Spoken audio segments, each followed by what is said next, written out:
You're listening to the Skeptics Guide to the Universe, your escape to reality. Hello and welcome to the Skeptics Guide to the Universe. Today is Thursday, July 20th, 2023, and this is your host, Stephen Novella. Joining me this week are Bob Novella. Hey, everybody. Cara Santamaria. Howdy. Jay Novella. Hey, guys. And Evan Bernstein. Good evening, everyone. We have a full boat today. We got all the five rogues together. Hey. Welcome back, guys. Cara, how was Africa? It was gorgeous. I mean, it was stunning. I'd never been to Eswatini. It was a very interesting experience, I have to say. Obviously, there's a lot of conflicting feelings. Well, I shouldn't say obviously. For me, there's a lot of conflicting feelings about Eswatini because of the governance there and some of the values that I struggle with.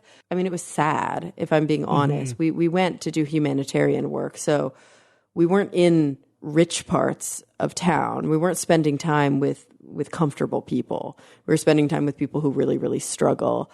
One thing about Eswatini that's probably some of the most difficult is, and I don't think I really appreciated this before I got there, but I learned that Eswatini's population, 43% of the population are children under 17 years old. It's a very young population. Of that, 58% of those children were orphaned. Yikes. Is it war-torn? HIV. Oh, HIV. Just ravaged. Yikes. Huh? The rate of HIV in Eswatini is the highest in the world, 26% of the entire population. That's terrible. And so, I mean, that's a human disaster. it's a human right disaster. there. And so what we're looking at right now is a sort of lost generation where now there is more access to antiretrovirals. And so newer, individuals who are infected now are not all of the, obviously not the most impoverished people, but a fair amount of the country is able to access these drugs and prevent the virus from being passed on to their offspring. But this generation of children that we were visiting in these camps and that we were working with in some of these schools are sort of that lost generation of kids who were born with the disease. Like upwards of 80% of the children that we were working with were infected. And it's horrible. It's horrible that that's happening in 2023. Yeah. And so, yeah, it's very hard. It's very sad. There's a lot of poverty and there's a lot of problems. Also a lot of violence against women. It was, I think, a really meaningful trip. And it's complicated, right? Because this is a very, very small country and it is not representative of most of the continent.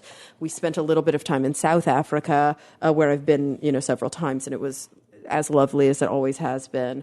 We also got to do some really beautiful, lovely things. Like we went on a safari and saw some, incredible animals up close. Oh my God, we had the best elephant sighting, the best lion sighting, and went on a beautiful hike by this lovely waterfall. It's a gorgeous, gorgeous country, but it definitely has its problems. And so it was, for me, it was the fourth or fifth time I've been there. Not to Eswatini, but to the continent. But for some of the students that came, it's their first time even leaving the country. And so I know for them it was a really impactful trip, but a hard one for sure. And how about you, Jay? You were in a different continent. Yeah. So my wife and I went to Greece with some friends, and we went to Athens, and then we toured 6 different islands. Went to Santorini. Which is, when you look at pictures of Greece and you see all the white painted buildings with the blue domes and all that, that's Santorini. Yeah. I got to tell you, the food was fantastic. People were very nice, very polite. It was a very zero drama vacation. It was just very, very comfortable place to be. And the history there is amazing. Yeah. I mean, it was basically the place where democracy was created.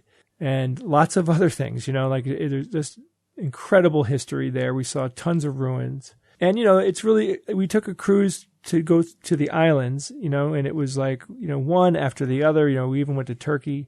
It was just beautiful. Really, really wonderful part of the world. Yeah. I love those kind of trips where you're exploring deep history. And I got to tell you, though, looking at the map, it was really troubling for me to realize how close we were to Ukraine. Mm-hmm. I don't know. The proximity really made me think, oh my God, here I am, on a vacation, having, a relaxing time with my friends, and there are people fighting for their lives, just right over there. Yeah. And I was near you, Cara. I was Kara is south of me right now, you know? And we got stuck in Paris for a layover. We got stuck for a whole night. So then I was like even closer, I guess. Yeah. Same, what do you call it? Hemisphere, at least. Because, you know, I was in winter in Eswatini, which was kind of weird. Africa is the only continent that touches all 4 hemispheres, right? Oh, cool. East, west, north, south. Yep. Wow. I say the word really weird. It was pointed out to me many times, so I'm going to now be self-conscious about it. But the equator, don't judge me. I'm Southern. The equator really does cut Africa like in half. Like, I don't know. I mean, I've been there and I know it and I look at it on maps and I know this, but I don't think I fully appreciated that there's so much Africa above it and so much Africa below it. Yes. Yeah. Whereas South America is the exact opposite. Very little is in the northern hemisphere. Most of it's in the southern hemisphere. Right. So a quick bear update before we go on with the news items. This is good because we got a lot of emails about bears. Yeah, we did. Last week. And Jay and Kara, you weren't here for the discussion last week. Kara, I don't know if I sent you the video. I sent it to Jay. I don't think so. Last week, I talked about the fact that I had another bear encounter. A bear came onto my deck. Bright, Sunday afternoon, bright daylight out. My dog, Jay's dog, who's visiting, went crazy. The bear would not leave. Like, he was, nosing around for food and had no interest in leaving. Carrie, it was on his back porch, like pressed up against the glass sliding door. Aw, what did he want? He wanted food. Yeah, that's sad. All right, so I talked about it last week on the show, got a ton of emails about it, which I'll mention a couple. But one thing I did, I know because George, who was on the show last week, jokingly asked me, like, what weapons do you have at home if you had to fight off a bear? And I said, he asked about my katana. I mentioned my crossbow. Of course, we were joking. I would never, use either of those weapons against a bear. But I did buy some bear spray because I figured, this bear is now frequenting my property. And if I ever have to defend my pet or whatever, if he gets really aggressive, I want to have an option. So a couple days ago, just 2 days ago, the bear was back. He's on the deck. Ooh. Same exact bear. He's on the deck. It was in the middle of the afternoon. It was yesterday, actually. Yesterday afternoon. It knows where you live. Well, yeah, exactly. And we had moved the bird seat inside, so it wasn't there.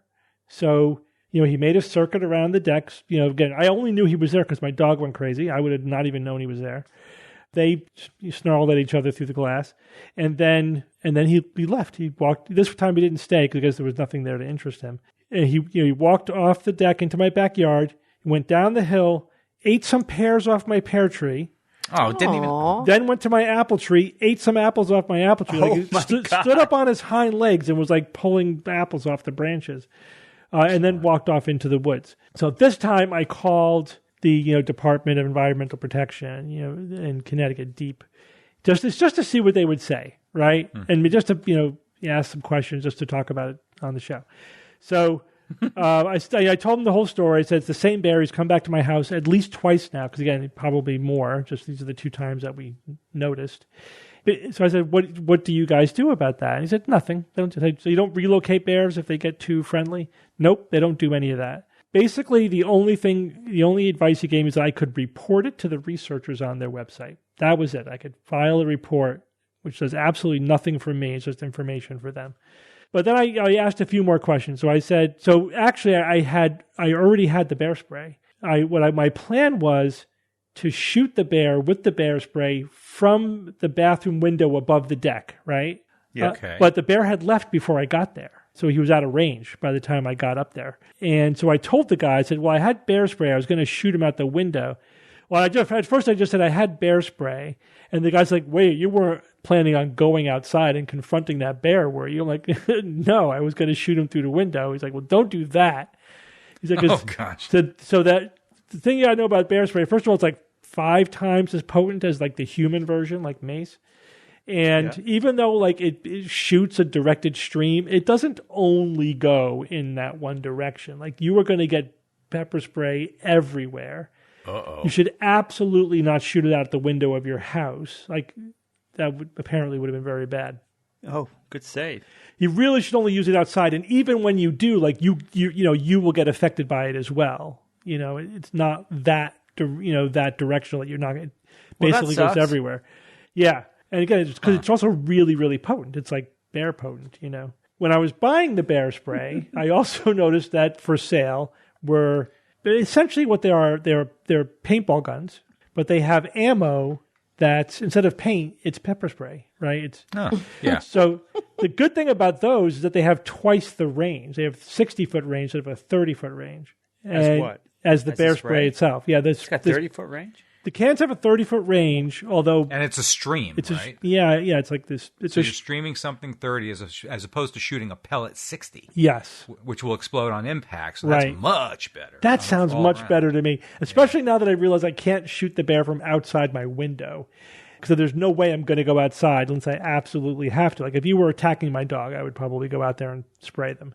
But if I had the paint pellet gun, that first of all I could pretty much get them anywhere in my yard from the window, and also they also have like these hard plastic or rubber ammo. It's actually they're sold also for just like home defense, whatever. But but just the pepper spray paintballs sound like a good idea. So I think I'm going to get one of those, especially now that I know I can't use the bear spray from inside. So here's the other thing: the guy said, "Oh yeah, that you're on his circuit now." The bears have a good memory. Like he's going to come around to your house over and over and over again. That's it. Forever. Yeah, that's it. Now you have a bear that looks at your house as food. And I said, what about, I told him about the apple tree. He said, well, you could put an electric fence around the apple tree. I said, well, that's not going to happen. I'm not going to put up an electric fence. Not very helpful. So I said, well, I'm not really concerned about the apple tree itself. I'm just concerned that he might get into a confrontation with my dog. So his suggestion there was, well, don't let your dog outside. Just like ever? Yeah. Yeah.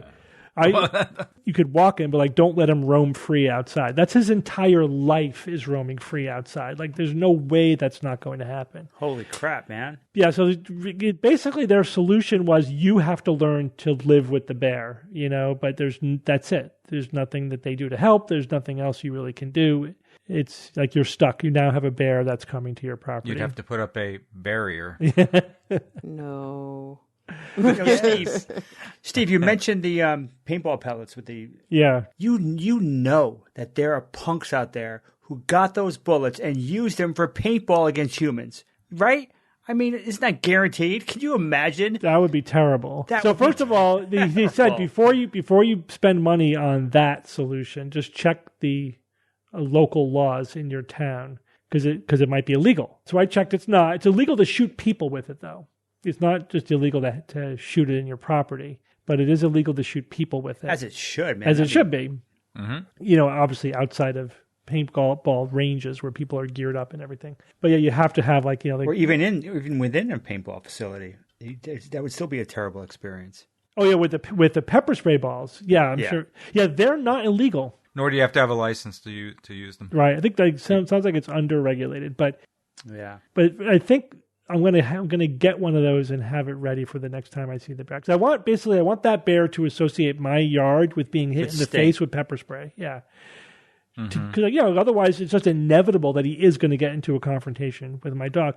But the other thing is clearly this bear has lost all fear of being around people and pets and houses and everything. Now he's adapted to it. That's bad. Yeah, it's going to tell its bear friends also about it. Who knows? Right. 3 bears show up. Steve, I saw a show where they were using pepper spray at a campground to dissuade the bears to be in certain areas. Yeah. The bears were catching fish, and then they would bring the fish to where the pepper spray was sprayed, and they would rub the fish to season the fish. Whoa. That's awesome. There's like spice. Well, no, there are other examples of animals doing that. Don't they treat what were they? They were the macaques or something that bring the food to the vegetables to the salt water. The potatoes. The potatoes. Yeah. They rinse in the salt water. Yeah.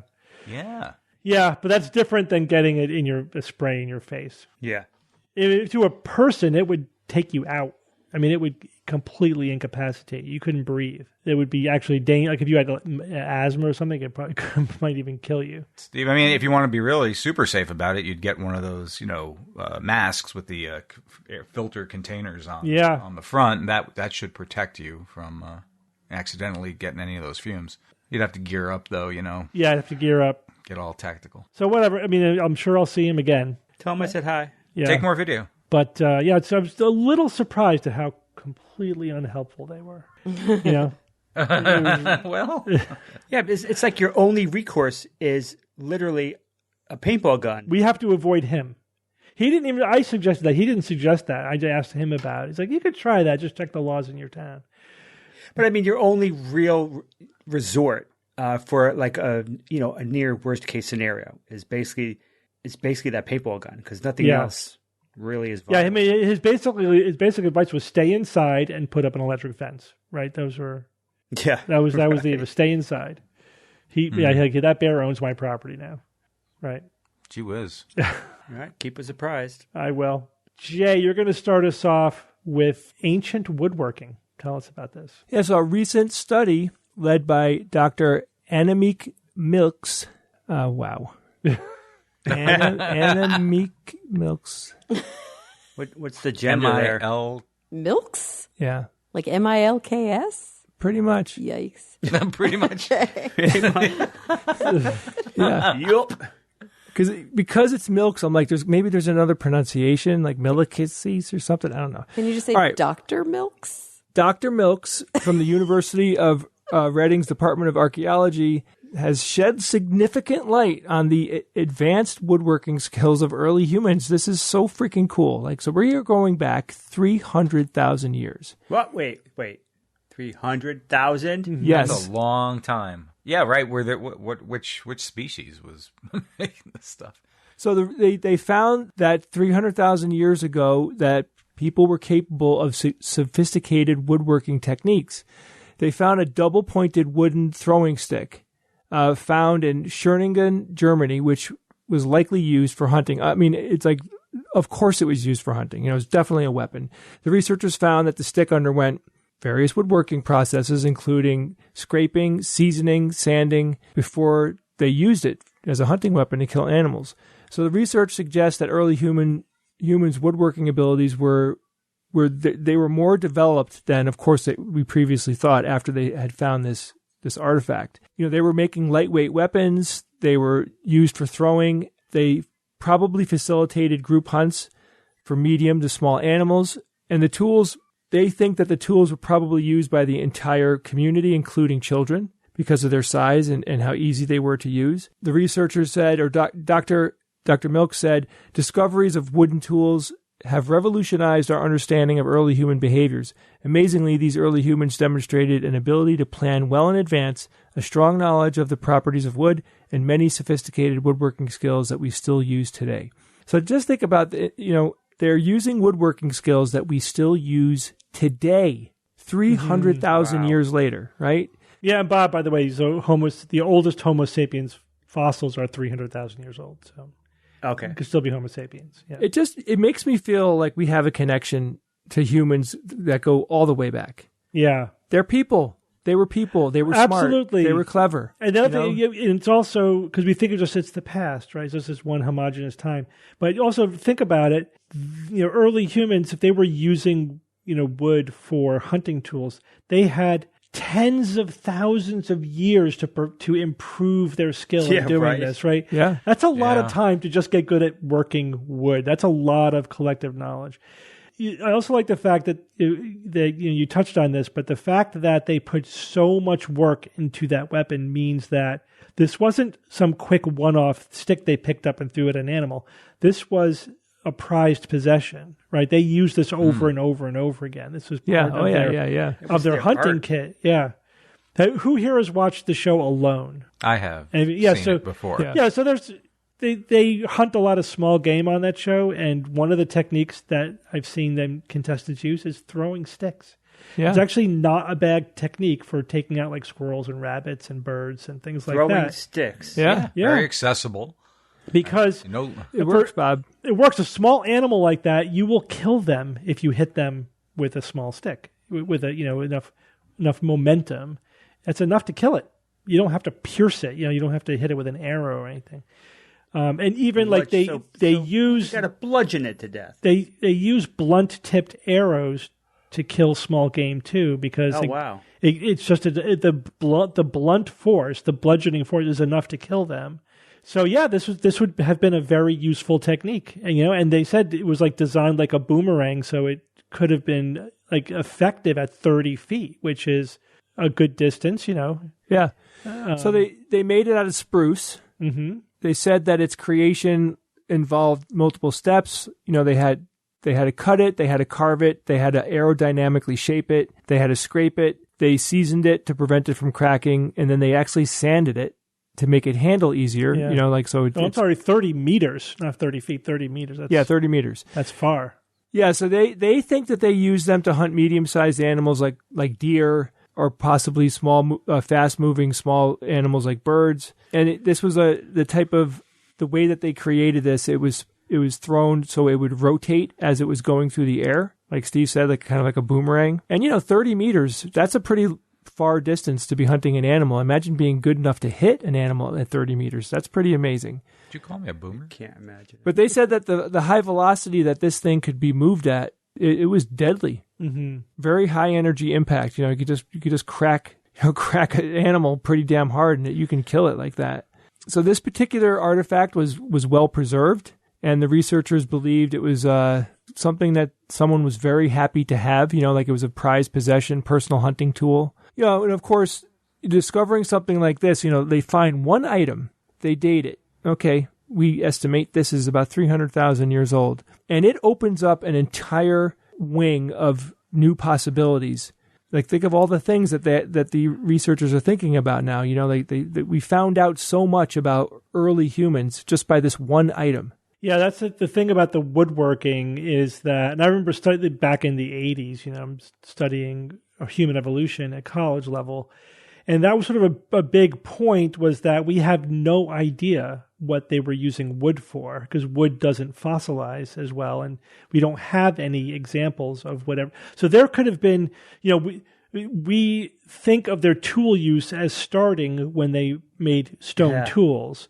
Right. But there probably was a long period of using, maybe 1 million years of using wood tools before they started using stone tools. We have no idea. The thing is, we can't assume that they did. We just have no data, because we don't have the preserved wood. So even this is only 300,000 years old. It's not millions of years old, but still, that's a really big insight into the level of woodworking technology that they had at the time.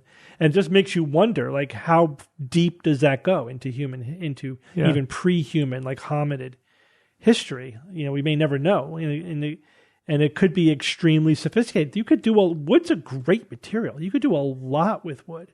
You could have a whole technology based on it, and we just wouldn't know about it because it doesn't fossilize well, Yeah, but think about how useful wood is to us today. I mean, it's one of the most important materials in our world today that we use to do everything with. I love wood, man.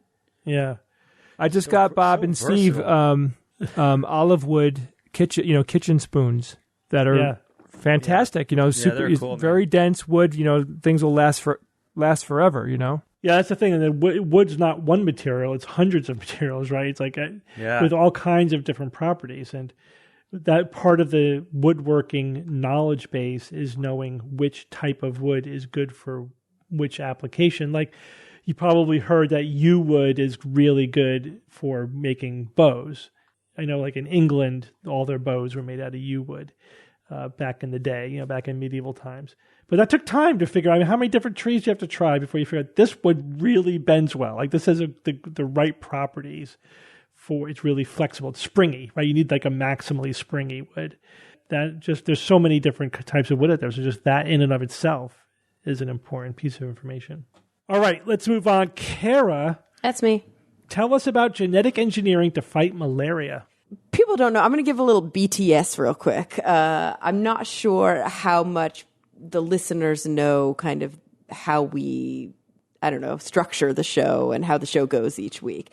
But usually what I do is I send like 5 different stories to Steve a day or two in advance. And I'm like, which of these fits in with the show well? And he goes, okay, this one's cool. Or like, I'm already covering this one, so this one's good, or whatever. Or cover any of these 3. They're all, they all make sense. But this time I was like, I'm tired. I'm jet lagged. I've only been home for a day. Do you got anything for me? And he sent me a great post that he wrote. So I feel like this is a double-edged sword. Because like there's no way I'm going to know this as deeply as Steve does. Oh, yeah, you're screwed. Bear with me, but Steve, jump in as you'd like. Absolutely. This is not a new story, but there are some new twists, right? There are always the kind of like new advancements. But gene drives have been, okay, let's just start at the top. Malaria, bad, kills lots of people. You actually cited a 2021 UNICEF statistic, 247 million cases globally, 619,000 total deaths, 77% of which were children under 5 years of age. Incredibly expensive. Attempts at vaccination, drug therapies. Malaria drugs are also really difficult because you have to take them consistently as a prophylaxis. If you live in one of these places where it's endemic, you're actually probably just going to take the treatment course, which can be, if you can catch it early enough, can be, as simple as pills. But for a lot of people, they're hospitalized. They may even need to get, IV treatment. So it's malaria is horrible. I remember interviewing somebody from the Gates Foundation years ago on my podcast on Talk Nerdy about malaria and the experience of malaria. We were talking about mosquito nets and all of the eradication efforts that were going on. And they had malaria. And I was like, what is it really like? Like phenomenologically, I wanted to know. What does it feel like? And they said, think back to the worst influenza you've ever had in your life. It's like that times 100. What? Like it's 100. Really intense. Like you feel so sick. Oh my God. And so malaria is bad, right? We know it's bad, and we know that it happens to the most vulnerable people with the fewest resources because of the places where it's endemic, often in, sub-Saharan Africa and other parts of Africa, also in South America. But we're starting to see malaria in places we never saw it before. 4 cases in Florida. Yay. So how are we fighting it? I already mentioned vaccination, drug therapy, pesticides are important. But we've been hearing now for several years about genetic engineering and specifically the gene drive. So we'll talk a little bit about the gene drive. The gene drive we've known about for quite a long time. You may have read Dawkins' The Selfish Gene. He actually talks about it at length, about natural gene drives. We have also developed, as if I had anything to do with it, scientists have also developed synthetic gene drives. And so really what gene drives are their mechanisms by which the way that genes, genetic information, is passed down, is inherited by offspring, is induced to be more common. So, if you've ever studied classical Mendelian genetics, you've looked at Punnett squares and you've seen what the probabilities are of certain alleles. Alleles are just like one version of a gene. You get one from male parent, one from female parent, and it's crapshoot. It's crapshoot which version of their two is going to get split down to one for you, the offspring, to inherit. And so a gene drive makes it less of a crapshoot. It's just more common that a certain gene is going to be passed down. And there's different reasons for why that happens. So gene drives have been around for quite some time. Scientists have been working with them, and they're using like old school techniques like zinc fingers. And I don't know if you ever took like molecular biology back when I did, but we talked a lot about zinc fingers. And then came, Bob, your favorite biological advancement? What? CRISPR. Oh, CRISPR, yes. CRISPR. Second favorite. And what does it stand for, Bob? I hate you. I know. It stands for CRISPR. Something palindromic repeats. That's what I always remember. I'm actually Googling it right now, too. Clustered, regularly interspaced, short palindromic repeats. Yes. We've talked about CRISPR so many times on the show. We know that CRISPR was discovered. It's a natural bacterial defense system that was then sort of harnessed and utilized. The CRISPR is the palindromic repeat, right? It's the actual kind of coding region. Cas9, which it's often paired with, is like the molecular scissor, which allows it to go in a really specific place onto the gene and insert a very specific sequence. And in doing so, we can literally change the genetics of an organism. And how then does CRISPR and the gene drive work in in tandem? Well, the gene drive, CRISPR is used to produce a gene drive in an organism, which drives natural selection. It actually changes the probability, increases, I should say, the probability that certain genes will be passed down to offspring. And we've seen it happen in a really, really effective way. So what about adding this to mosquitoes? How do we induce a change, a genetically modified mosquito utilizing a gene drive so that it just floods through the population very, very quickly that fights malaria? There's a few different options that different scientists have been working with. There's an option that just basically renders only, I think it's only, how does it actually do it, Steve? It renders only male offspring. Yeah. Yes, they have only male offspring. Which has two benefits, right? Because the females are the ones that bite humans. Yeah. And if there's only males, you're not going to mate much longer. Not going to be another generation. Yeah, exactly. Females. So it reduces the population as well. And then there's also an option that makes it so that the malaria itself is basically incapable. So let's talk actually about malaria, because I think that requires a little bit of background. Malaria is a protozoan, right? It's Plasmodium. There are 4 different Plasmodiums that make us sick: Falciparum, Vivax, Ovale, and Malariae. And different ones occur in different regions, which is why it's also really complicated. When if you're traveling, you're concerned about malaria, or you live in a region, you actually need to take the right drugs for that species. It's not one disease because it's a protist, which is a parasite. It's not as easy. I don't want to say it's not as easy, but it's different. It's just different than the way that we treat viruses, the way that we treat bacteria. Although weirdly, some antimalarials are antibacterials, but they also fight the parasite, which is fun. And so a mosquito takes in the parasite and spreads it around. They're a vector, right? So they carry the parasite inside of them. When they take it from an infected person, they can spread it to another infected person. So I think is Steve, is this the new study? Yeah. So the new bit is inserting genes into the mosquito so that they make antibodies against the protozoa. Right. So they already kill it as it's inside of them. So when they bite somebody else, there's no active protozoan to infect the individual with.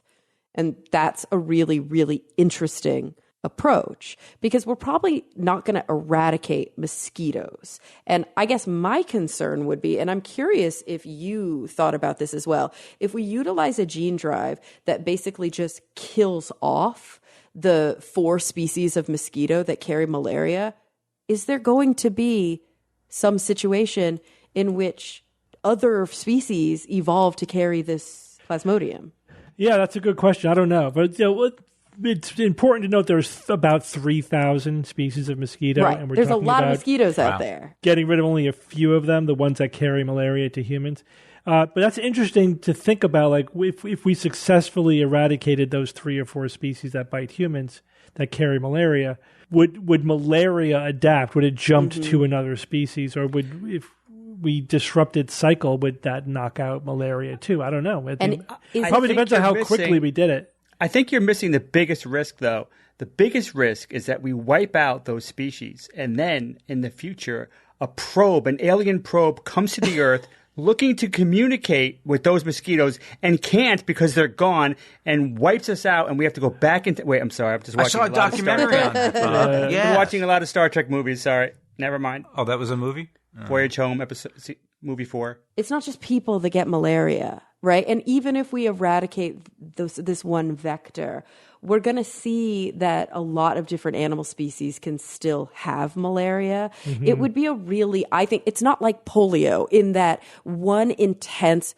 very quick public health measure cannot wipe it out, because there's going to be too many reservoirs for this thing. And yes, although we know that these 4 species of Plasmodium across these 4 different mosquitoes are the main vector for malaria, even if we eradicated those, there would probably still be organisms out there carrying it.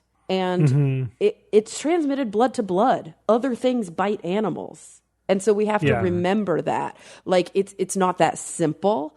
which is why I like this new approach, because it doesn't have this lofty ideal that just the mosquitoes will be gone. The mosquitoes are still there. It's just that the main vector that carries them is actually neutralizing the infection while it's carrying it, which is such a cool idea. Yeah, it's a great angle. Mm-hmm.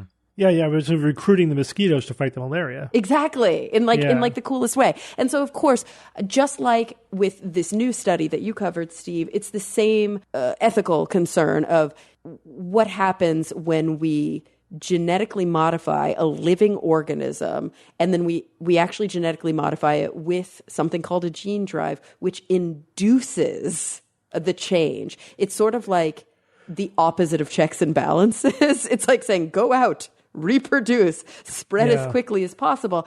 And that, in our bones, I think we often feel scared of when we think, because we're like, unintended consequences.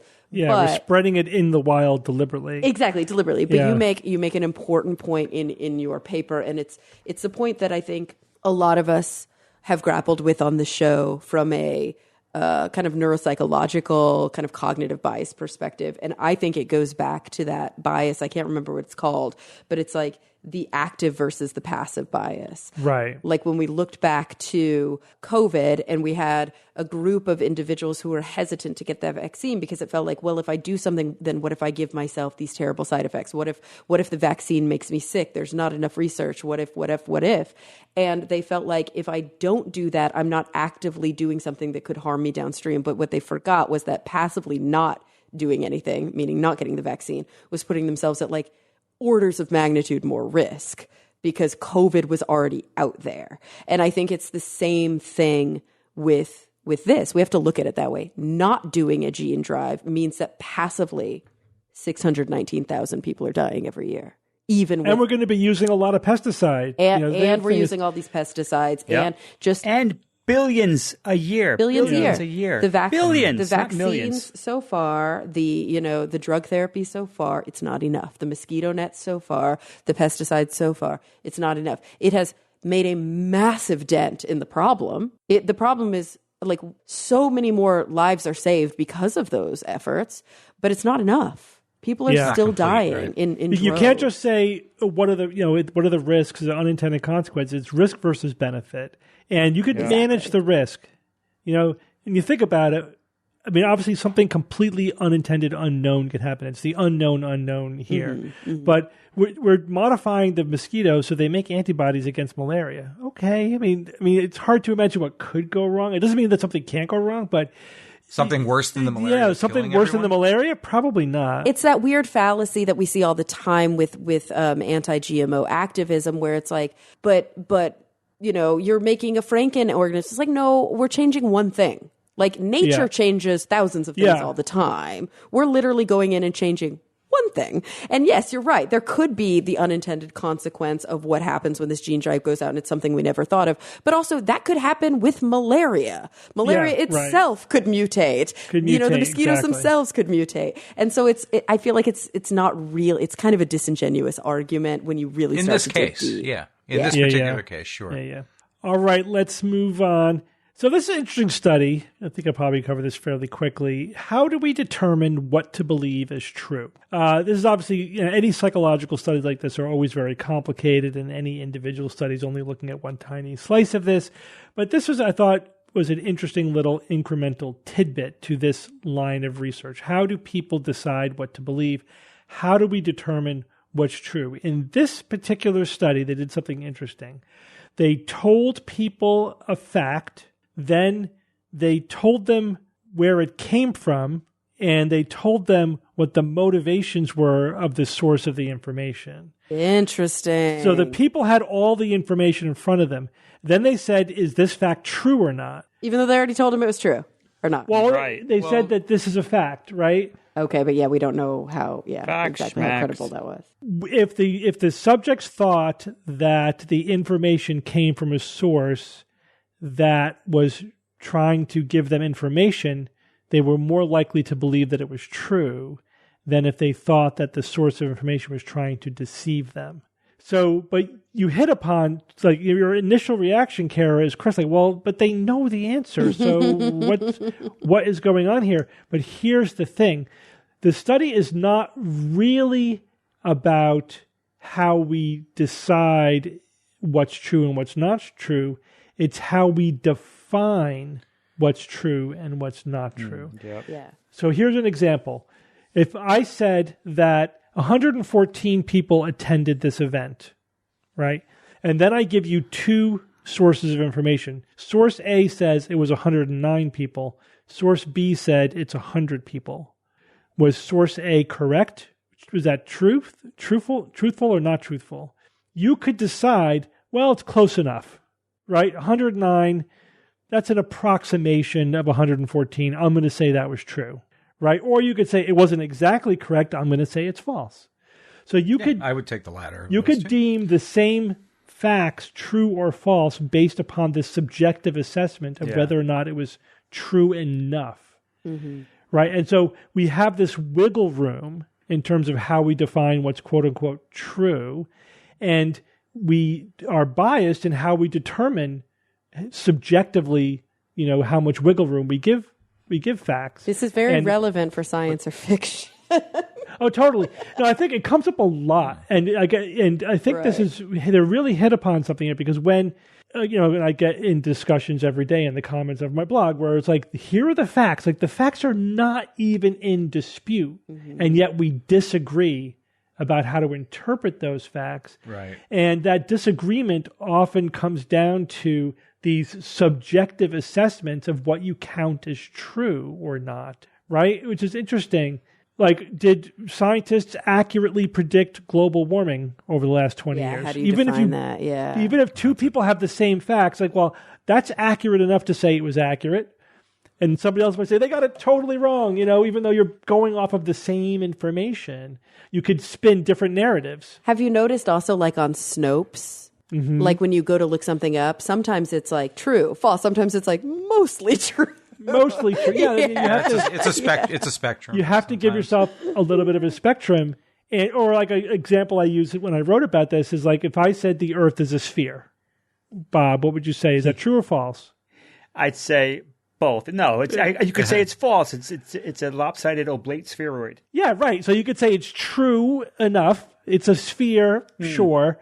Sphere-ish, but if you want to be a stickler, you could say no, it's an oblate, spheroid. If you want to be technically correct, right, exactly. Sphere is close enough. But here's the other thing: depending on what you're doing, of course. That's true. Yeah, what's the context? Well, right? yeah, How true does it need to be? Context is important. If you're talking about context is everything, you are absolutely wrong. But here's the thing. As science communicators, we confront this all the time because we're never in any discussion going to get down to the highest level of technical detail. It's just not possible. And so we want to be true as far as our discussion goes, right? We want to be true enough. Like, for the purposes of our discussion, it's adequate to say the Earth is a sphere, right? That the extra level of technical detail actually doesn't make a difference for the level that we're having a discussion about. As fascinating as it might be. Right. And sometimes we'll mention that as it's actually a sphere, but don't worry about that. For our purposes, we're going to talk about it as a sphere. But it's the same thing. It's like we even joke about euphemisms like it's correct within an order of magnitude, which also is wrong. It all depends on what story you want to tell about it, right? But the other thing that this means is that there are degrees of right and wrong. Right. Right? Fuzzy, so saying the Earth is a sphere is mostly correct, but it's technically wrong. But it's not as wrong as saying the Earth is a cube. And it's really not as wrong as saying the Earth is flat. Flat, yeah. Right? So that's completely wrong. You hear that, flat earthers? Yeah, but cube earthers, you're kind of meaningful ways. Yeah. Right. And sometimes there's like this distinction without a difference. Like, are you really making a distinction that matters in any practical way? If you're talking about any kind of applied science, like if we're talking about like this, and Kara and I know this, anything clinically, the only distinctions we're really interested in clinically are ones that make a clinical difference. Mm-hmm. If it doesn't reach the threshold of something noticeable clinically, then do you really got to worry about it? If you're a researcher, it might be important to your research questions, but if I'm deciding how to manage a patient, you have to be in the realm of clinical differences that are clinically meaningful. Or same thing, like if you're setting policy, does it make a difference for the policy? Like, does it really matter? But of course, if you're sending a probe to Pluto, it absolutely matters down to the tiniest detail, the tiniest nuance. So it's all no metric mix-up. It's right? It's completely context dependent. But to me, what I was most fascinated about this is like, oh, that's right. People choose to define what's true and false subjectively. It's not completely objective. And when you start to think about that, when you think about the conversations you get in with people where you're working off the same facts and yet you still disagree, that's the level where you're disagreeing in your subjective assessment of how true or false things are, or how likely or unlikely something is. Like we can't completely factor out subjectivity, even from the kinds of things that we're talking about. It's good to remember that. Yeah, that's why being unbiased is so critical, and there's no substitute for that. And also, I think remembering that it's nearly impossible to do that. Exactly. And checking that, I think, is also really important. Like, absolutely. I think about, the dissertation that I'm writing, I think I've told you guys about this before, it's a phenomenological approach. So it's trying to get to like the reality of somebody's experience, which is a very difficult thing to do. And it's based on Heideggerian philosophy, and like it's all very like heady and complicated. But one of the reasons that I chose the Heideggerian approach as opposed to the Husserlian approach to doing phenomenology is because Husserl said we have to bracket our biases before we go in. We have to take them and put them to the side and just set them to the side so that as we go in to learn somebody else's experience, ours don't get in the way. And then his student, Heidegger, was like, that's impossible.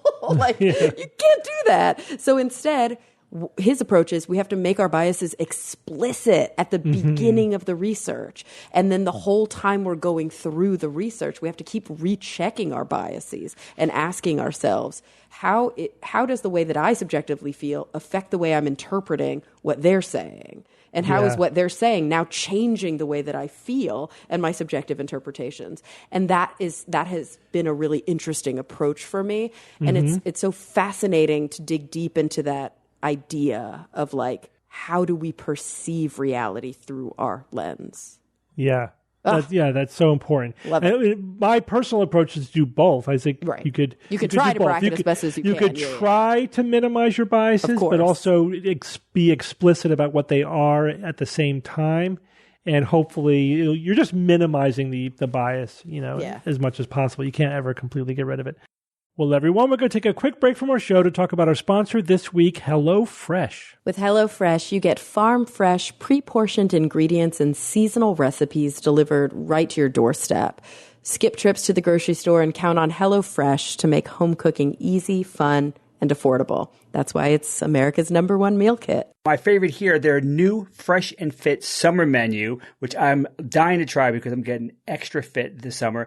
HelloFresh brings flavor right to your door. There's also pre-portioned ingredients that help cut down on food waste, while step-by-step instructions make cooking a breeze, not a chore. So guys, as you know, we vet every one of the ads that we do on this show that we personally speak about. And HelloFresh sent me 3 pre-made meals, right? So basically you get all the ingredients that are, fresh carrots, all sorts of things like that you have to then cut up and do as if you shopped yourself, but they're all pre-portioned and basically ready for you to prep. I made one of the meals last night, and I have to tell you, it was absolutely delicious. It really was good. I mean, it was like I went shopping myself and bought all the ingredients, but they give you the recipe. It's very easy to follow. It's on a big card that, they show you what it looks like when it's done. They show you every step of the way. It's really a great service, and I'm really impressed with how tasty everything was. Go to HelloFresh.com/Skeptics50 and use code Skeptics50 for 50% off plus free shipping. That's HelloFresh.com/Skeptics50, promo code Skeptics50 for America's #1 meal kit. All right, guys, let's get back to the show. All right, Bob, tell us about some new ways to kill bacteria. Yeah, two interesting news developments this week in the struggle against harmful bacteria that are resistant to antibiotics, one involving light and the other involving cicada wings. That's how you pronounce that, right? Cicada. Cicada, yeah. Kara, do you want to correct him there? No, it's correct. No? It's absolutely okay. correct. I knew Yeah, cicada. I thought it was. Local dialect. Recently, in the Journal of Applied Microbiology, researchers described their success using combined frequencies of light to literally just like deactivate deadly bacteria, ones that are notoriously unresponsive to most of even the most powerful antibiotics. Scary stuff that if we don't do something about it, the next generation could see some scary outbreaks of infections that used to be easily cured but no longer can be. So, all right, so the light that they used combined UVC, which is at 222 nanometers, and blue LED light at 405 nanometers. Now, the wavelengths are important here in this case, especially for UVC. And UVC is a more interesting component here, so I'll go into a little bit more depth. We've all heard of UV light, ultraviolet light. This is the light that can tan our skin, but also photoage your skin and, of course, cause cancer. 95% of the UV that hits you is the longer wavelength, so-called UVA light. And 5% is the shorter, more dangerous UVB. And that's the kind of stuff you want to block. When you put on sunscreen, you want broad spectrum, you want to block UVA and UVB. That's the stuff that can do the most damage. Well, and there is worse UV out there, and that's UVC. It's the worst of the lot. Luckily, it's absorbed by the atmosphere. It doesn't get very far because UVC can cause mutations in DNA and other nasty stuff. Far worse than in many ways than UV and UVB. So this is why germicidal UVC light is a thing. It's a thing. Right? It's like people use it to kill germs. Just shining the light at it will kill germs. Yeah, we had in our what do you call it? Clean room back when I used to work in the neuroscience lab, like in the cell culture facility. We had this like massive UV light in the clean room, and so after we were done for the day, it would run for like hours. And just like on top of everything else, sterilize the room. And there were some inside of the vent hoods as well to sterilize. Yeah, it's been used for many, many years to sterilize surfaces. And Kara, the light that I'm sure you had experience with was UVC with a wavelength of 254 nanometers. Microbes especially hate it, but you have to be very, very careful with it. This is not stuff that you can mess around with and like shine in your brother's face as much as you would like to sometimes. This is like controlled stuff that you got to be careful. Now, this new technique uses UVC, but the wavelength is 222 nanometers, which is safer to handle and use than the 254. And they combine it with the blue LED, which gives it basically a 1-2 punch that may become actually the standard going forward. It's really good. One of the researchers said the coupling of far UVC and blue LED light together increases the effectiveness of the two individual lights through the deployment of different mechanisms of microorganism inactivation.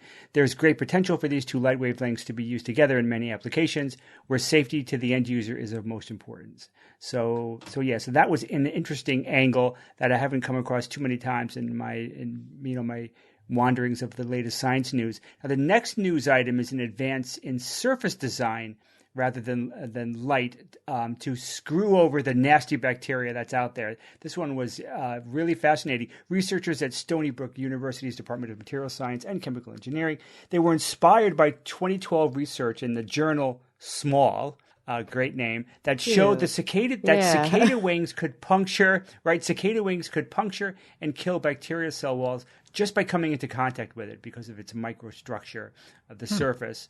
Now, so they were very inspired by that, and so they wanted to look deeper. Now, the research had two broad components to it. One was to make an analog of the cicada wing surface and then use very high-powered tools to see what was actually happening down at the nanoscale. Now, for the design, they used essentially self-assembling polymers to create these periodic nanostructures that are called nanopillars. And now this is at the scale and spacing of about 150 nanometers. Very, very small, 150 billionths of a meter, and it's these nanopillars. That's the working end of these cicada wings. This is what's causing the bacteria to kind of like freak out and just basically die when they touch it. All right, so the next step for them, though, was that they needed a way to powerfully analyze their nanopillars, the ones that they created using self-assembly, and they wanted to use powerful tools like the Summit supercomputer at the Oak Ridge National Laboratory. We've talked about Summit before. Essentially, it's a supercomputer. It was the number one supercomputer in the world from November 2018 to June 2020. It had a peak, today it still has a peak of 200 petaflops. It is now the fifth fastest in the world, still amazingly fast. Now, the researchers found someone to actually help, and they were able to petition and get approval for the time on Summit, which is not easy to get, as you can imagine, trying to get time on one of the most powerful computers in the world. But they did get it, and they were then able to run large-scale, high-resolution molecular dynamics simulations of what they created and to see how it interacts with bacteria. So when this was all said and done, they created the self-assembling cicada analogs, and then they analyzed it. What did they find? And as is often hoped, they were both surprised and intrigued by the results. First off, they created different analog cicada wings, right, with different designs, different nanopillar heights and separations, because they just wanted to get some variation and to see what the differences were.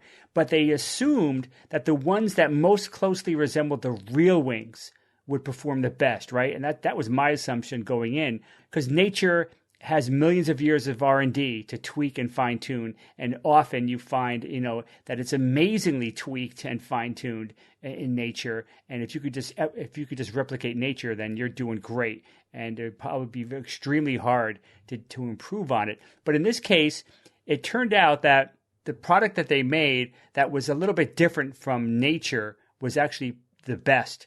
The shorter, stubbier nanopillars were actually superior to what was that's out there on real cicada wings today. Now, of course, I'm assuming stubby means anything at the nanoscale. I mean, it's kind of weird to use that word at this scale. But what the researchers said, we thought that the height would be important for the nanostructure because we originally expected that the pillar's height was acting as a needle to puncture the bacteria's membrane. That's exactly how I pictured it, right?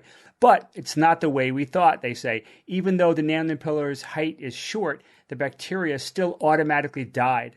Also, unexpectedly, we didn't see any absorption on the surface, so it's self-cleaning. This was thought to be due to the insect moving the wings to shake off the debris, but with our methodology and structures, we proved that they just naturally kill and clean themselves. What an amazing surface. Bacteria touch it, they die, and they basically go away. They don't stay.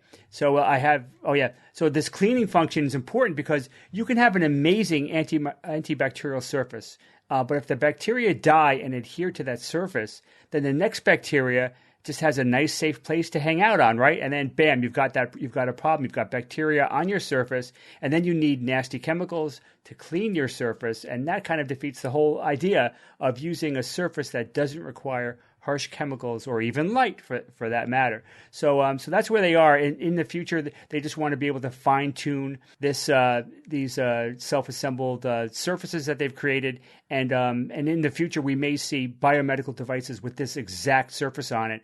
And it sounds amazing that you can have, these, medical devices in, bacteria-filled environments. And you really don't have to worry about it too much because if it gets touched, even just touched, goes near these nanopillars, it just kind of rips apart the lipid outer wall, cell wall, and then it just kind of like sloughs off. It just kind of does not even want to hang out on the pillars. And so it's amazing that how interesting this is and how they created this, mimicking nature and then even improving nature. So it's fascinating stuff. Cool. Okay, Evan, I don't even know how do you pronounce this guy's name. Novak Djokovic. Yes, Djokovic? the D is silent. Djokovic, okay. So what's he up to, this guy? He's got some more pseudoscience scam going on. Well, absolutely. Every few years I have to bring him up. Novak Djokovic, he's still one of the top 3 men's tennis players on the planet right now. He's been at the top of his game for a long time. Arguably the most accomplished tennis player of all time. 23 major singles titles. These are the majors: Australian Open, Wimbledon, US Open, and the French Open, also known as Roland Garros. And that's more than any other male player in history. He's also Has he won the Grand Slam? I believe so. Has he won it twice or 3 times? Wow, which means you won all 4 of those in the same year. The major ones, yeah. In the same calendar year. Yeah. No, I think they changed it to in a row. Doesn't have to be the same calendar doesn't year. It can straddle 2 that makes years. Sense. Yeah. Yeah. In any case, yeah, so I In believe a row's good. A couple times. But you know what else he's a Grand Slam champion of?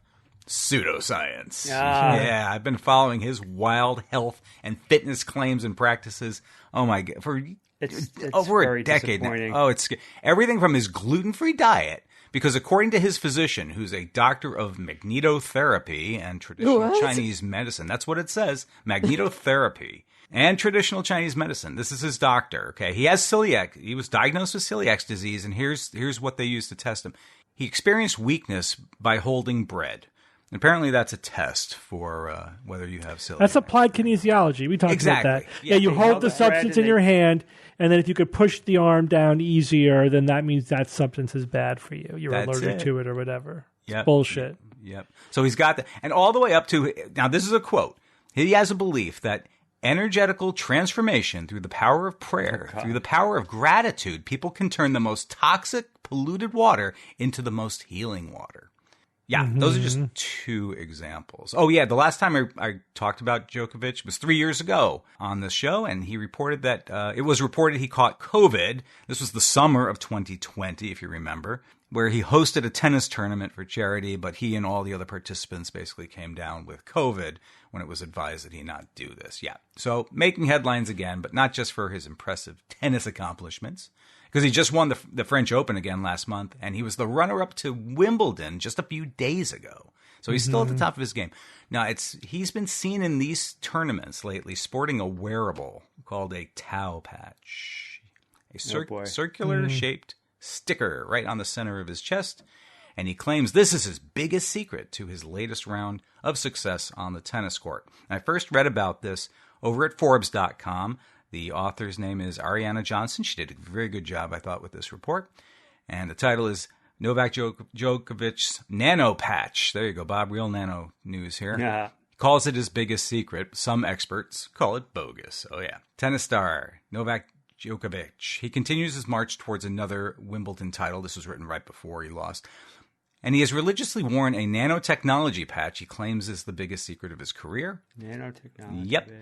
He was Gets first, worse. Keep going. Yeah, Bob's getting mad. It was first spotted in May. He was changing out a mysterious patch on his chest during the French Open, but he revealed that the small disc was a Tau patch made by Italian company Tau Technologies. And yes, that's T-A-O, as in the, Greek letter Tau? Or the number Tau, right? 6.28, Bob? Is that right? He'd previously claimed... Yeah, and so he's close. He's crediting this with his most recent victories. And he told reporters the patch uses, and this is a quote, incredibly efficient nanotechnology to help him deliver the best on the court. Without it, he would probably not be sitting here, meaning like in the winner's circle. Here's a statement from the manufacturer. The nanotechnology in question is called Tau Patch Sport. And we at Tau Technologies are the Italian company that produces them. We specialize in patenting and creating innovative nanotechnology devices for human health and well-being. The Tau patch is activated by sunlight and body heat. The body's infrared activates Tau patch's layers of nanocrystals. Once turned on, the nanocrystals emit photons towards the body, providing several health benefits. Tau patch is a nanotechnology device that combines light therapy and acupuncture. Containing nanocrystals that convert the heat from your body into light, it actually glows in the dark. This light is sent into specific acupuncture points on your body, which helps your body remember how to naturally communicate with the rest of the body. This leads to lots of health benefits, from better balance and posture to better sleep, focus, athletic performance, pain relief, and even more. Yep. So the device converts, microscopic beams of light into, This is the gobbledygook. Yep. Stimulates the He central can't even nervous like system. finish it. He's like, yeah. It goes on. I mean, there's so much other crazy. Tau patch nourishes the body with wavelengths of therapeutic light without the side effects or release of any chemicals, by the way. Mm-hmm. And it will not only improve your posture, athletic performance, movement, stamina, balance, recovery, helps with diseases like multiple sclerosis and Parkinson's. All right. Yeah, that's where they get evil. That's where they go from your con artist to your evil. How the heck is this company not getting shut down? Is this the lax laws in Italy that allow them to make those kinds of claims? Is probably crazy. That is absolutely crazy. And of course, they point to their published peer-reviewed medical reviews in the Minerva Medica journal, whatever the heck that is. And so this obviously Tau Technologies and this Tau patch has been looked at before. It's not a new product. It's been out for several years.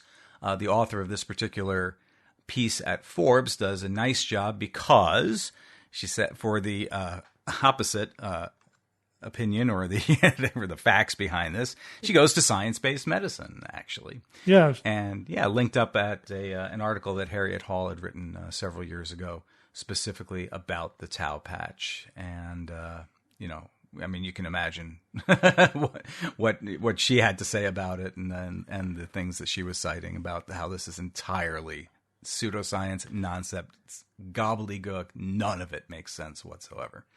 By the way, forgive the self-plug, but for all our listeners out there, because I get a lot of medical questions, and 9 times out of 10, I just respond with a link to an article on science-based medicine. Yep. So you could just do that search first, because we have several authors on there. We're writing every day. Chances are pretty good. If something's been out for a while, one of us has written about it. And if not, then it's a great suggestion for something we can cover. But if you do have any medical question, definitely Science-Based Medicine is a good website to go to first. But yeah, it's just shocking the degree. This guy just believes in magic. That's what it comes down to. And this is just this is almost like the those auto generators where you just have a random mix of pseudoscientific words, frequency, light, and this and nano. Oh yeah, the Deepak Chopra generator. Yeah, exactly. Right? This is just a pseudoscience generator. It's amazing. Nonsense. His doctor asks him to hold bread against his stomach, and then he tested his arm strength, and because of that, he radically changed his diet for the rest of his life. Like, there was that was it. That was the test for celiac.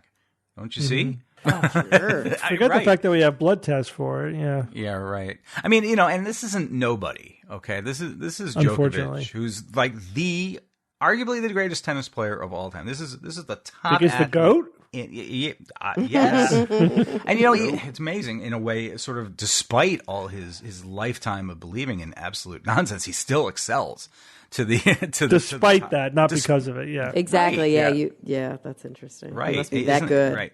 But, I mean, obviously it's having a bad influence because there are people who are going to listen to a person like this, any athlete at the top of their game about what it is they're doing. Unfortunately. Yep. So. Yep. Well, athletes are famously superstitious. The beat goes on. Okay, thanks, Evan. Yep. A couple emails. So last week on the show, I mentioned that some of the animal noises that we hear, and I mentioned the Fisher cat. Kara, do you know what a Fisher cat is? A Fisher cat? No, I've never heard of that. They make this they come out at night and they make this screaming noise.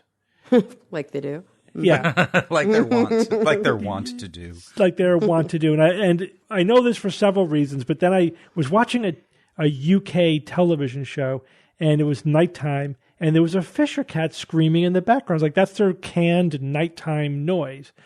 Well, a bunch of people from the UK emailed me and said that they don't have Fisher cats in the UK. Oh, wow. And that the sound that I was referring to was that of a red fox. Oh, yeah, foxes scream too. They do scream too. I didn't know that. And so I did some research, and there's tons of videos which are like, is this a Fisher cat or a red fox?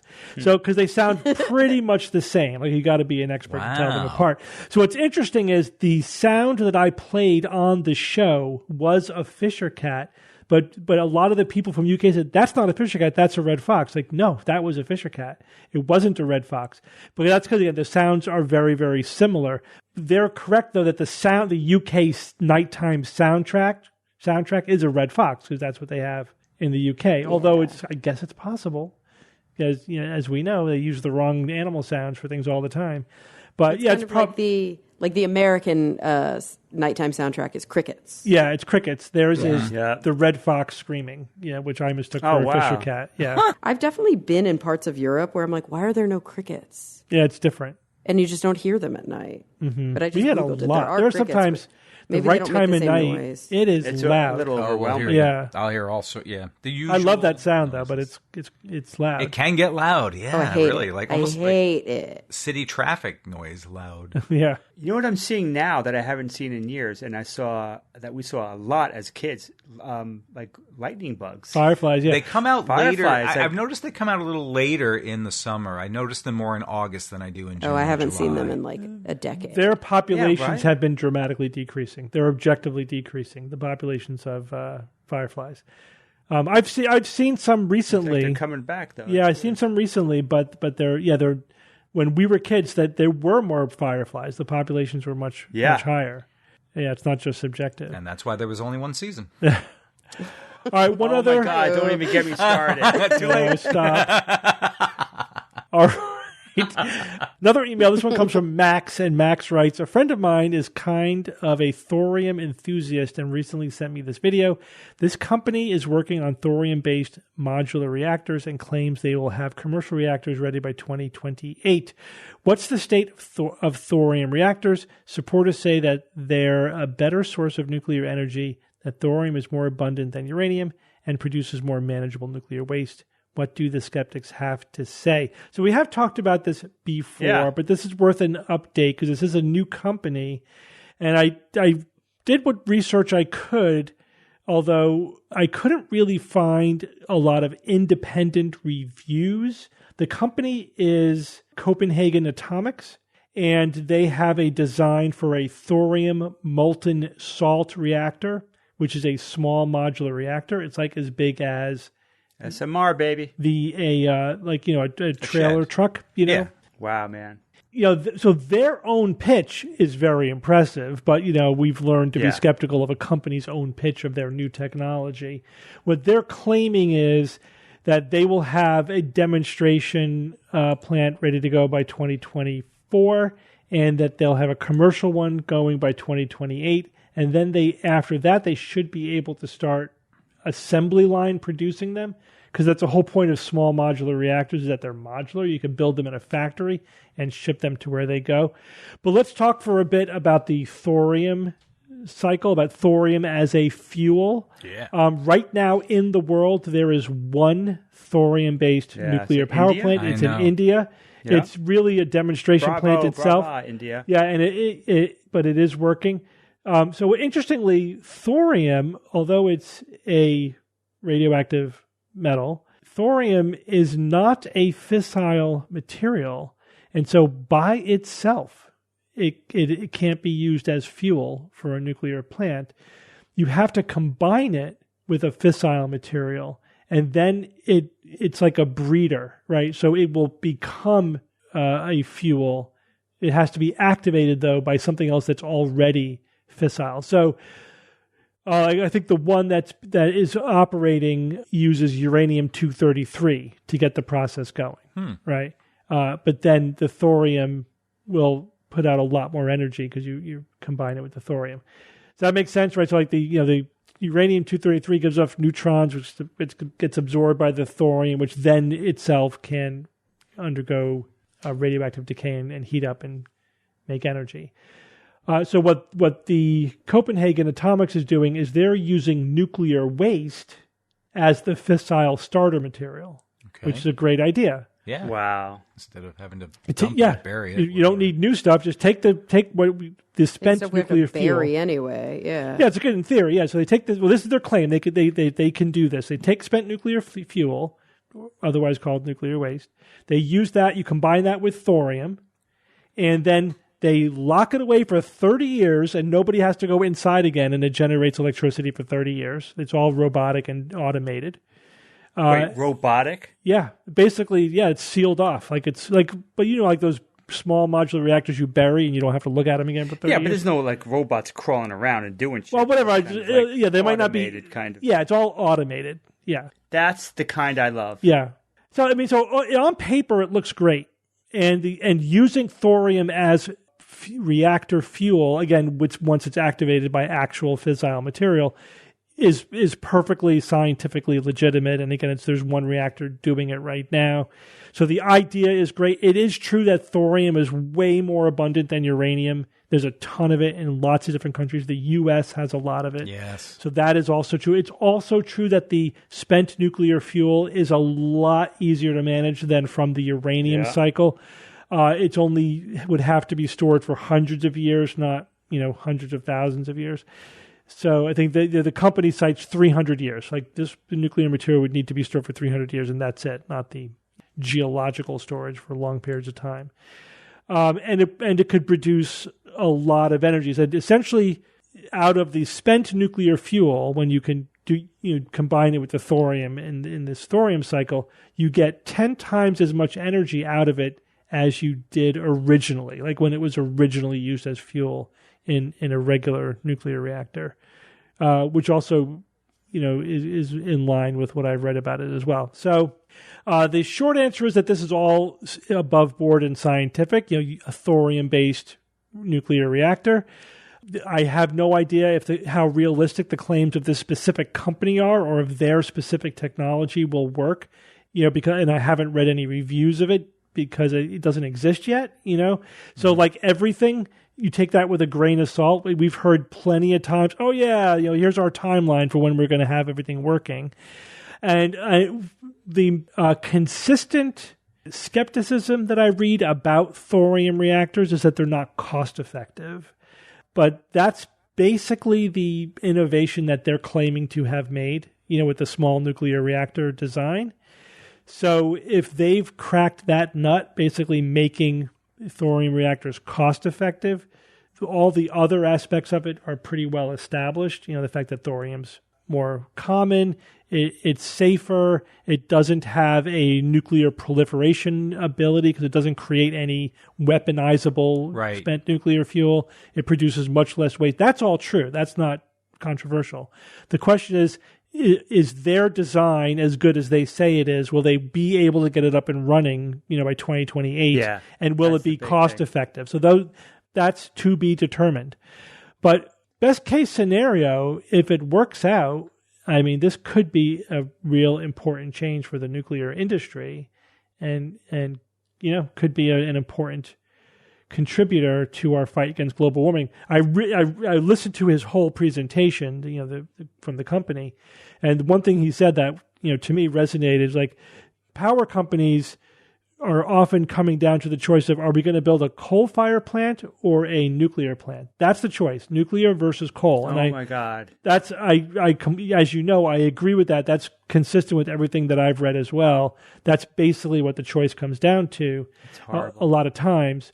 So, no-brainer. And that's a no-brainer in terms of the environment, in terms of safety. The only thing that coal's got going for it is that it's cheaper. But not when you include all of the downstream effects. Right. It's only cheaper when you get to externalize all the health effects, all the pollution, and the global warming effects. Right. Then it's cheaper. But if you count all of that, I think as you should, and you also, get rid of all the subsidies as you should, then it's a different story.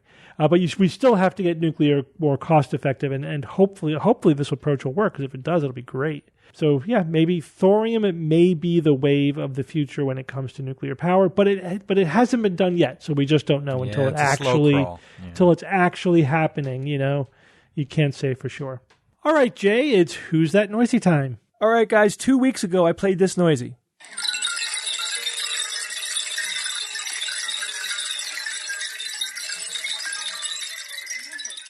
What is going on there? Anybody got any guesses? Would you describe that as a tinkling noise? That being I think so.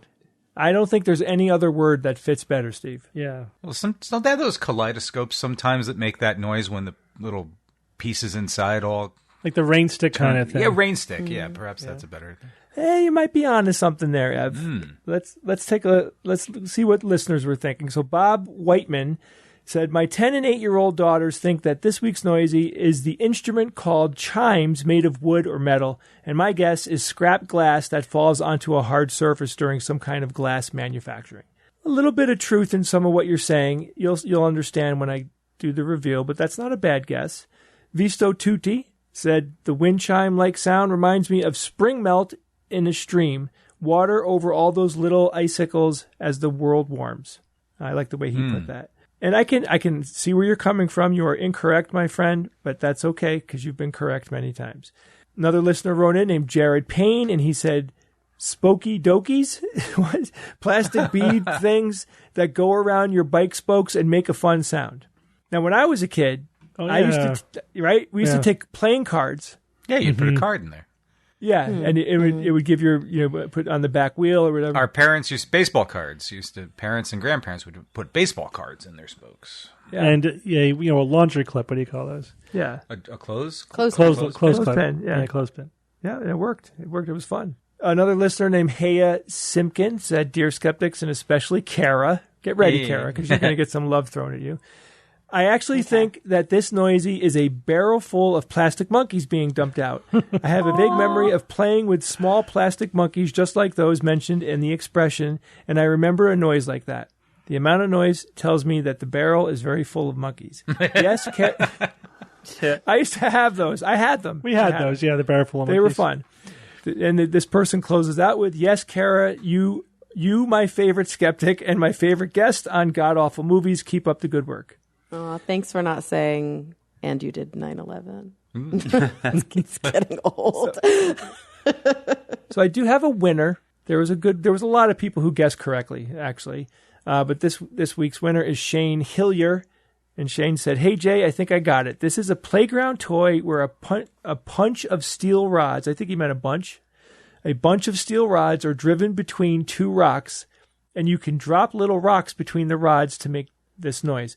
So essentially what you have is two pieces of flat stone that are about 2 inches apart from each other, and they've driven steel rods in between them. So when you pick up a handful of rocks and drop them down, they fall down and hit all the different little steel rods and make these noises as they drop. So listen again real quick and you'll get it.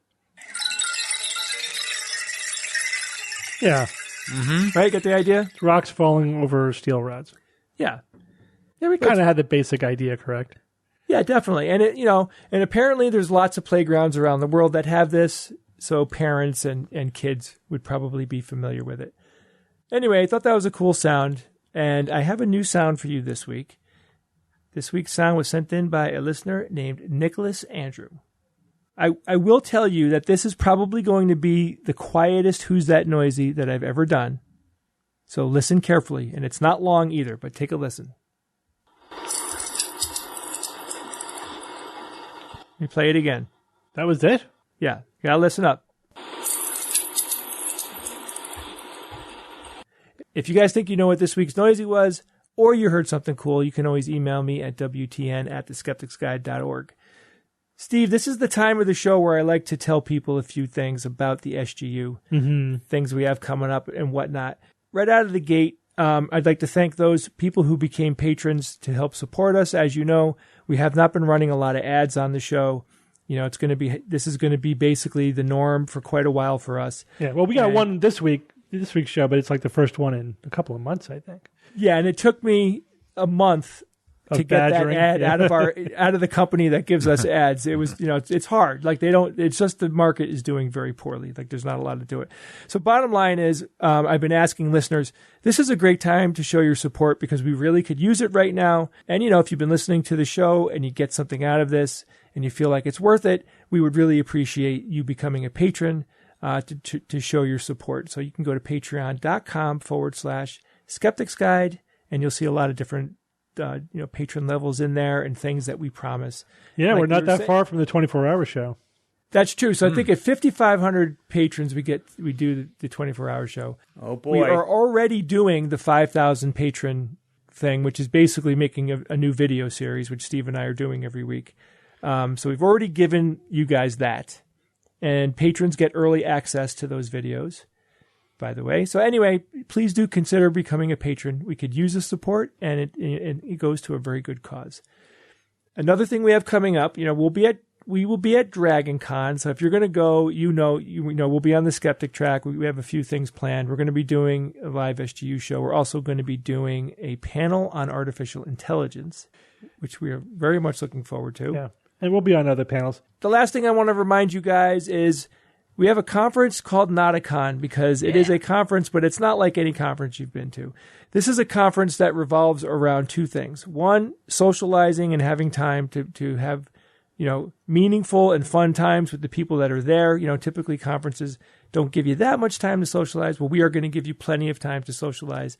And we're also going to it'll be the entire SGU, and we'll also have Andrea Jones-Roy, Brian Wecht, and George Schraub. Yeah. And we will be putting on a ton of fun entertainment segments and different things that we have planned. We're also going to be doing some nighttime entertainment where we'll have a live Boomer versus Zoomer. We'll be pulling people out of the audience to be the contestants.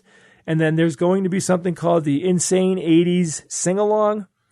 Brian and George will be doing this. It's going to be a lot of awesome songs from the 80s that we will, ask you to please sing along to them. You could wear 80s garb if you want. Yeah, so bring your big shoulders and your fat hair. Yeah, I'm gonna look for a members only jacket. I actually think I have one. Members only jacket. Or leg warmers and headbands. Or bring your fat shoulders and big hair. Yeah, either way.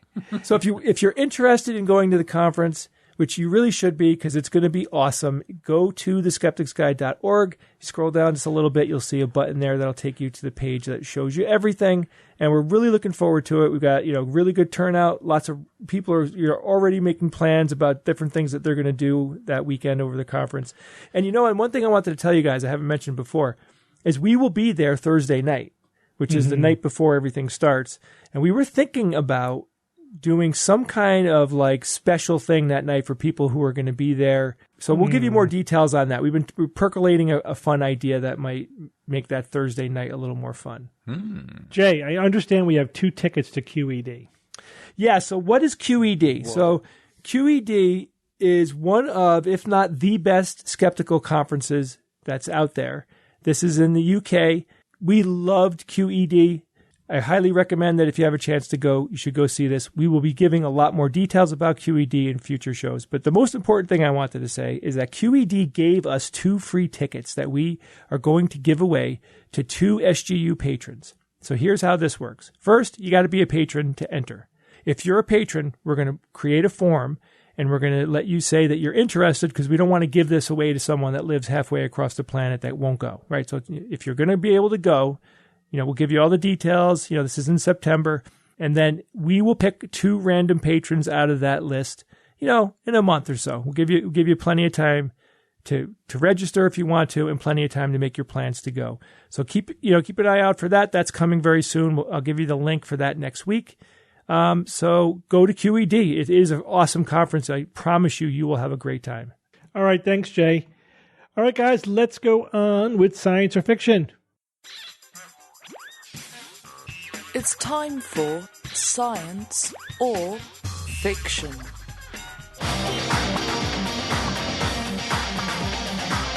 Each week I come up with 3 science news items or facts, 2 real and 1 fake, and I challenge my panel of skeptics to tell me which one is the fake. We have a theme this week. Theme is animal sound tropes. So these are all things that movies and TV get wrong about animal sounds. Okay, here we go. I see what you did there. Right? But the fiction is something that's not wrong. Right? Does that make sense? All right. Again, that's all. I know it gets confusing, but the statements are either true or false as stated. That's the only thing you have to worry about. Okay, here we go. Item number 1. The famous sound made by Flipper the dolphin is actually a recording of a kookaburra bird sped up. Item number 2. The only species of frog that makes the ribbit noise is the Pacific tree frog, which is native to Hollywood, California. And item number 3. Horses make a variety of sounds, but they don't whinny like in the movies, which is a sound recorded from a donkey. So you didn't do the eagle one, huh? Well, I knew you guys know that one. We know the answer to that one. These are hopefully. I thought I had this. And you didn't do the Wilhelm scream. You didn't do that. Yep. All right, Jay, go first. Oh, me? Holy shit! You volunteered. All right, this first one here, the famous sounds made by Flipper the dolphin. I totally believe that is not a dolphin. A very distinct sound. I don't know. I mean, maybe that's a real dolphin noise, but I bet you that that's legit. I don't know. Now I'm totally second guessing that. Hold on. Let me just keep going here. The second one here, the only species of frog that makes the ribbit noise is the Pacific tree frog, which is native to Hollywood, California. I mean, I hear a lot of peepers out there. In New England, there's peepers out. It's all I hear. I don't hear ribbit. I hear, different kind of peeping kind of sound. I would believe this. I would believe that there's only one frog that ribbits. So I'm going to say that one is science. And then this one about the horses has really got me a little freaked out. So horses make a variety of sounds, but they don't whinny like they do in the movies, which is a sound recorded from a donkey. Damn, I really don't think that that's true. And if I do take that one, that means that the flipper one, that is a real dolphin noise. All right, I'm going to do it. I'm going to follow my gut, and I'm going to say that the horses one is the fiction. Okay, Evan? We're so contaminated by Hollywood in so much of what we think and perceive about lots of different things. Animals is just one of them, right? I mean, unless you're Hollywood. Right, exactly. I mean, unless you're working with dolphins, working with frogs, or working with horses, how will you really know? Turns out at least 2/3 of animals that you're exposed to in this case are wrong, are only correct, and 1/3 are wrong. Flipper the dolphin. Yeah, kookaburra sped up. I mean, these are all plausible. I can see why that one maybe would be fiction. It may have been hard to get a standard sort of sound out of a dolphin. I'm sure they tried, and they just decided to go with something else that was easier to deal with. The ribbit noise and the Pacific tree frog. The reason I think this one might be fiction, I don't know. Native to Hollywood, California. Is that like a cue? Is that like a, Well, to clarify, it's not only native to Hollywood, California. But its range includes Hollywood, and the implication is, that's why it's in the movies, right? That's the implication.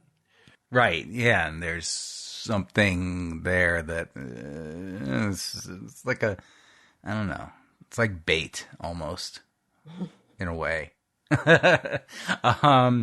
And the horses make a variety of sounds. Yeah, the whinnies. Just watched a movie the other day in which a horse made that classic kind of whinny noise, but they didn't show the mouth of the horse making the horse itself. Didn't. It just kind of, you saw the top of its head moving as the noise came out. So they hit it. So maybe I think that one's. I'll go with the frog one. I think the frog one is going to be the fiction. Okay, Kara. I don't know. The flipper the dolphin one. It's like, who knows? It's definitely a who knows.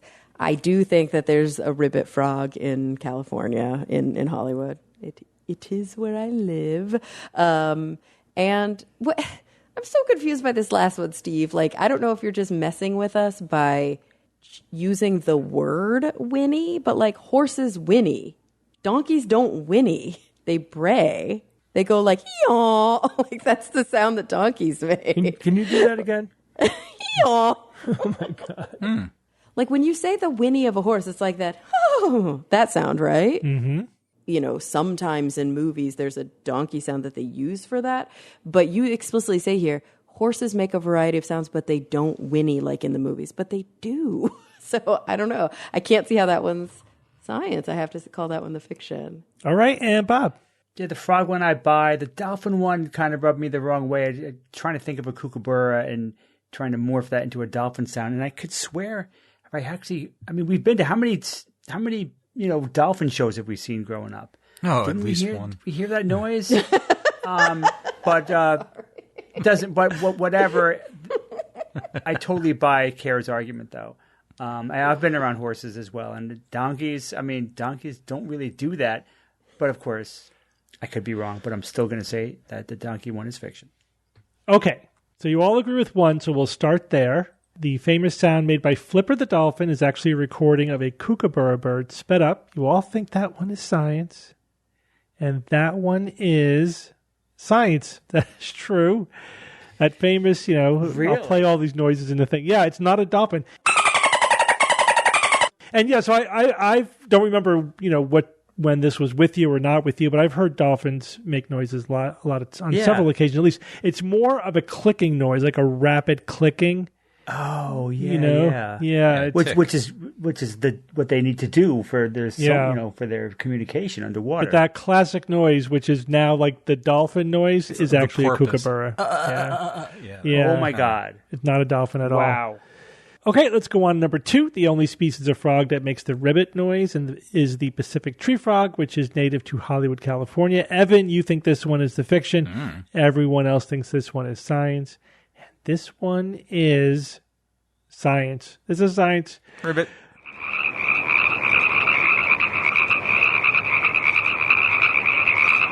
Yep, Wow. the Foley artists in California went out, recorded frogs, and that was the frog sound for every frog ever, forever after that. And we all think it's ribbit, but it's just this one species of frog that makes that noise.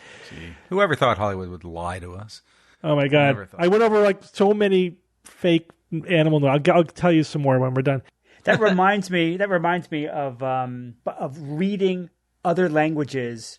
Yeah, they use different. Write the noise like a meow. And it's just like not MEOW. It's like something similar but different. It's just so funny to see how they interpret the noise that we all know, but with different letters. They use different words to mimic the animal sounds. All right, this means that horses make a variety of sounds, but they don't whinny like in the movies, which is a sound recorded from a donkey. Is the fiction, because Kara is right, even though she's not supposed to say that she has absolute knowledge of what's true and false. Did I say I had absolute knowledge? You're pretty well saying... just like, have any of you ever heard a donkey? Saying you've heard a horse whinny is pretty much gives it away. Yeah, but that's all right. Hasn't everybody heard a horse whinny in real life? Come on. No, actually, horses rarely whinny. You must have been around them quite a bit. They make a lot of other noises, but like that classic, like that one noise you hear for every horse in every movie or whatever is pretty. Yeah, that's come on. Have you really heard that? Have you really heard a horse do that? It's the pull string on the child's toy that with the arrow that goes around. That's the noise. Yeah. Here's the thing. I did grow up in Texas, and I went to a lot of rodeos. Yeah, okay. It's not you're saying it's not your first rodeo? You do have to spend a lot of time around horses. We've gone horseback riding and stuff. Like I've never heard a horse whinny in real life. I've been around horses. They snort. They snort. They breathe. You know, they do bray. They do all those kinds of noises. But you know, the way Hollywood works is this is the horse noise, and so this is the only noise horses make. And donkeys do bray, but donkeys make a bunch of noises too. It's not just not that hee-haw noise. They make a lot of other noises as well. But here's the thing: I had such a hard time finding the fiction because every time I thought of something, it turns out it's fake. Like it's all fake. It's exactly what I'm saying. It's like, all right, what about the sound that a grizzly bear makes? That's fake. That's like they use like a tiger roaring or something. And like every time they're showing it to you, like the bear is just opening its mouth. It's not because bears don't roar to intimidate you or whatever. They just kill you. You know, they don't do that. Swipe, there goes your head. Every large cat is a tiger. It doesn't matter what it is. It's a tiger noise. It's for every large cat, including like the cheetah. Cheetahs chirp. Cheetahs do not sound scared. Because they're not big cats. They're big domestic cats, kind of. And some big cats purr. Leonid or whatever. They're not. It's a different. They're in the same. Yeah, they're in the same as domesticates, so they purr. Right. And they like, and the big ones. You're right. Like the lions, they roar and they chuff. Mm-hmm. And they are scary. Yeah. I just saw one, you guys. I just saw one in Africa. Steve, do the eagle. Awesome. Do the eagle one. Do the eagle one. Well, every raptor, not just eagles, every raptor is a red-tailed hawk.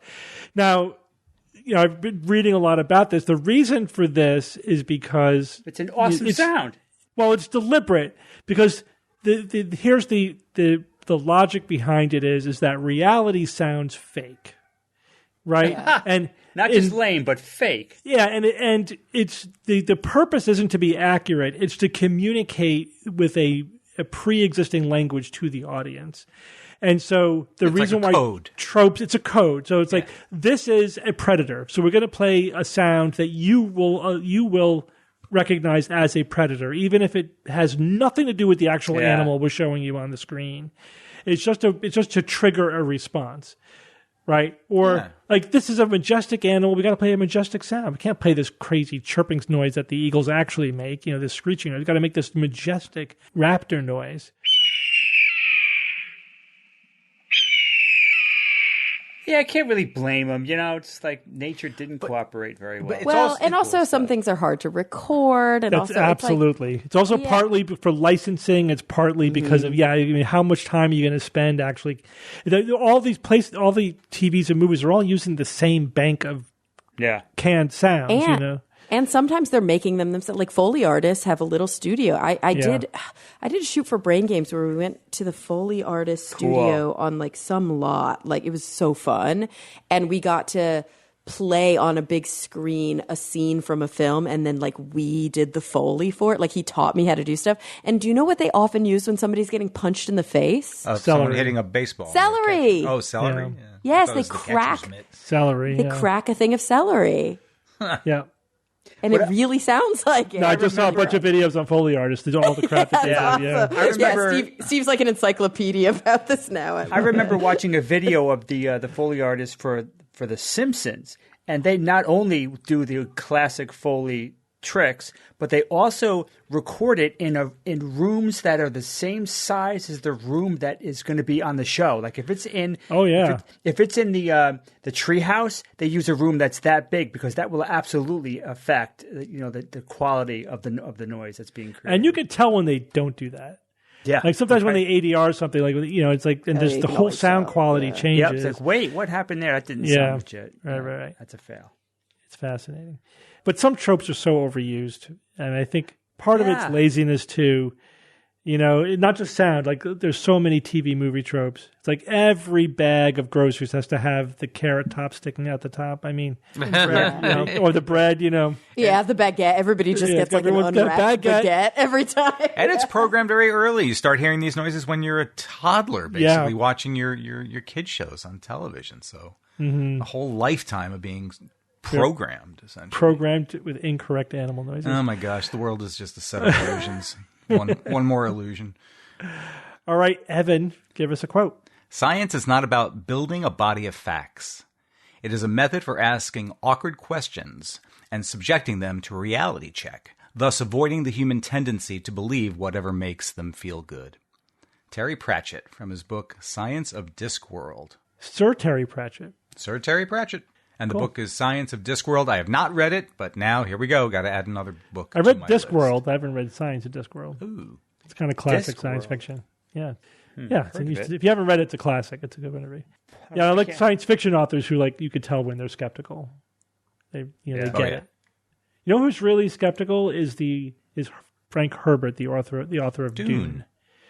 Yeah, especially if you read the later novels, the sequels to the first Dune novel, he gets into some really good epistemology. He very, very good. And then the prequels that was co-written by his son, not as good. He didn't have the same skeptical mojo as the father. But still fun. Yeah, they were good. It was good to close that circle, but didn't have the same outlook that I think Frank Herbert did. All right. Well, thank you all for joining me this week. You got it, Steve. Thank you, Steve. And until next week, this is your Skeptic's Guide to the Universe. Skeptic's Guide to the Universe is produced by SGU Productions, dedicated to promoting science and critical thinking. For more information, visit us at theskepticsguide.org. Send your questions to info@theskepticsguide.org. And if you would like to support the show and all the work that we do, go to patreon.com/skepticsguide and consider becoming a patron and becoming part of the SGU community. Our listeners and supporters are what make SGU possible.